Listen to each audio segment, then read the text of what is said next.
Alors bonjour, je suis Jean-Claude Malo, je suis le gérant de la librairie La Casabule Martinique. La Casabule Martinique a été créée en 1999, toujours à Fort-de-France, dans un tout petit local de 20 mètres carrés, équivalent à une chambre. La Casabule a commencé donc en 1999 à vendre des bandes dessinées. Ça a été le premier magasin de bandes dessinées. On ne savait pas trop ce que c'était à l'époque. On a été l'un des premiers libraires à créer un site qui est apparu en 2009 déjà, donc un site de vente en ligne en Martinique où on peut avoir tous les livres qui se font au niveau national et voire international. Aujourd'hui, on a créé un autre site aussi qui correspond à tout ce que l'on peut avoir localement, aussi bien au niveau caribéen que transcaribéen, antillais, etc., etc. La Casabule, c'est une librairie avec 5 salariés, tous spécialisés dans un domaine précis, que ce soit les mangas, comics, BD, littérature, voilà.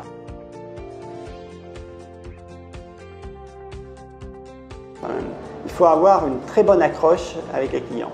Le client, c'est une personne qui il faut deviner ses goûts, donc on va dans l'intime, beaucoup plus que quand on vend des petits pois. J'ai rien contre les petits pois, j'aime bien, ou de la lagine, mais on rentre dans l'intime, c'est-à-dire il faut connaître ses goûts. On ne peut pas imposer un livre à une personne s'il ne lui plaît pas, il ne reviendra pas, il ne fera plus confiance au libraire.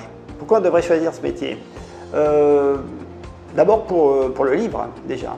Si on aime le livre, je pense que c'est le premier critère. Le contact aussi. Le contact humain, c'est très important. La librairie, c'est vrai, on est un petit peu des inconnus parfois.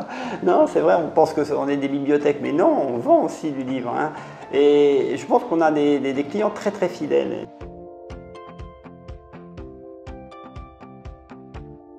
C'est un objet d'échange, le livre. Et en général, on a du mal à les jeter, donc on les passe à quelqu'un d'autre. Même si on ne les revend pas, on les passe. Donc le livre va rester, oui. Et un livre de poche maintenant, il revient entre 8 et 9 euros. Vous achetez un livre numérique, c'est à peu près 6-7 euros. Seulement le livre de poche, vous le gardez, vous l'échangez. Voilà.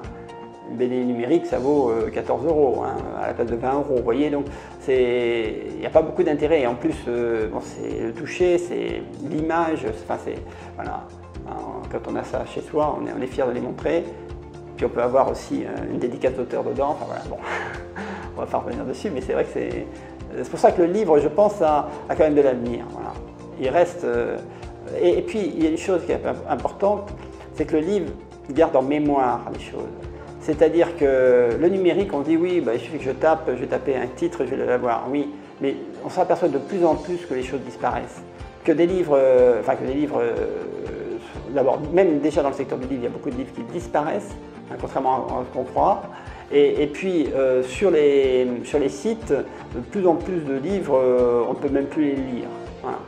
Donc le livre, concrètement, imaginez qu'il y a un grand bug qui arrive, le livre restera. Et le bug, on n'est pas à l'abri non plus.